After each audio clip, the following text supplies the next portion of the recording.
We have someone from the audience name as Jigishu Singh, and he is asking a question as in non-dualism is not accepted by people generally in the West or even in India.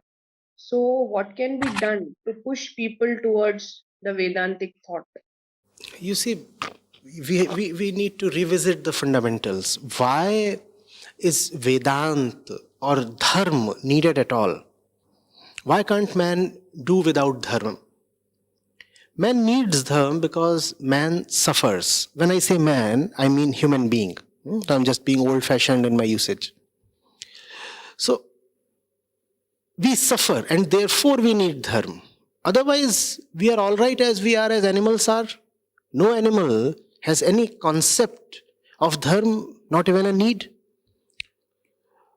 So now why is Vedanta useful and why would man move towards Vedanta? Because Vedanta actually, practically liberates us from suffering. So it is not a question of pushing someone to Vedanta or converting him. It is not a question of evangelizing something into a particular belief. It is a question of seeing what works. I mean, if we are sick, what do we need? We need a medicine that works. And I dare say, Vedanta is the most fundamental medicine that works. We can have derivatives from that fundamental medicine, but we cannot change the fundamental nature of the medicine itself. Right? So you may have a group of chemicals, you have a mother medicine, and you can work on that as need be to come up with a newer version, a more updated form, a more contemporary form of medicine. But the fundamental formula cannot change. Vedanta is the medicine to the human condition.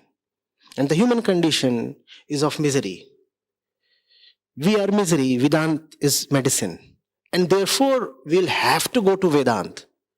It's not as if Vedanta needs to come to preach and convert. We need to go to Vedanta if we want our welfare. It says that somebody needs to demonstrate that authentically and credibly. What we need is not a justification on how effective Vedanta is. We do not need to investigate whether Vedanta works. What we need is people who know how it works. There's a difference here. Vedanta need not be put under the scanner. We need to put ourselves under the scanner. Do we understand Vedanta? And if we do not understand Vedanta and try to dismiss it, or as you said that people do not want to accept non-dualism, though non-dualism is one interpretation of Vedanta. The most logical, the most accurate, the most complete, and the purest interpretation of Vedanta is Advaita. But there are dualistic interpretations as well. There is Vishishta Advaita, there is Dvaita. Ramanuj and Madhvacharya are given as high a status as Shankaracharya in many parts of the country. So one need not go to Vedanta through the non-dualistic route only.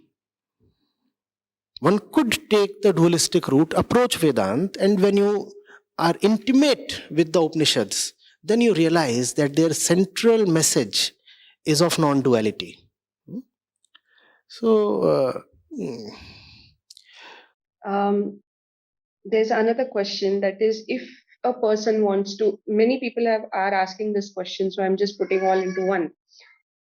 If somebody wants to develop a Vedantic thought process, then what would be your suggestion, about the books that you have written? In what order they should read those books. So they would, like step 1 and step 2 and step 3. So, the first book that you should read is this, and then, once you've absorbed that, then go to the next. So, can you suggest something, a good reading for people for after this lecture? See, Vedantic thought process is not quite the right thing. There is the Vedantic attitude. There is a Vedantic attitude. And that attitude is of constant meditativeness. Just as there is nothing like enlightenment in Vedanta, similarly, there is nothing like meditation in Vedanta. It could be surprising to some people, maybe. And these two are the hot words in spirituality. Everybody wants to meditate so that everybody can be enlightened.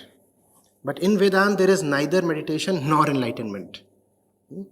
Meditation is taken for granted. A certain meditativeness as your basic attitude is taken for granted. The Upanishads just do not teach any meditation. They say, obviously, if you are suffering, if you are curious, you would have a certain attention towards truth, and that is meditativeness. And that you need to continuously have. And that is the Vedantic thought process, in your words, though that's not a thought process, that's a certain attitude. That's a way of being. What kind of way of being? Not ritual based, not belief based, not based in anything, but floating really, floating. Floating to be free to inquire. I want to know, I want to know, I want to know. And I accept that I do not know, but I'm knowing. Vedanta does not get fixated even to I do not know. Obviously, saying I know is a thing of great arrogance. Even saying I do not know is a thing of somewhat of a problem, because if you say I do not know, then you have settled down somewhere. So the Vedanti is always saying, I want to know, I want to know, I want to know, I want to know. And I have faith that knowing is possible. I have faith that, not belief, but I have faith that knowing is possible. A very unreasonable faith. Knowing is possible. So I keep inquiring. Beyond meditation and enlightenment, there is also nothing called love in Vedanta. Because Vedanta takes love for granted. If you do not have love, what have you come to the Rishi for? If you do not have meditativeness, how can you listen to the Rishi? So even love is taken for granted. You obviously have love for the truth. You want nothing more than the truth. So you have come to the Rishi and you are sitting in front of the Rishi and there is this entire discussion. Like the thing between Krishna and Arjuna as well. The Gita too is considered an Upanishad. There is that love. Though in those 18 chapters, neither Arjuna nor Krishna ever say I love you. But that is the underlying unsaid theme. Because they love each other, that's why they are conversating. So that's how one has to be. I want to know. I want to know. I want to know. It's beautiful to know. It's energizing to know. It's life-giving to know. How can I be dull like a stone? Am I not conscious? Don't I feel that urge within to take my consciousness higher? And how can I move higher if I do not ask? So I want to know. If a preceptor is there, I inquire from the preceptor. If a book is there, I read from the book. Else, I use my own mental faculties to try to know. But at no point am I going to feel settled.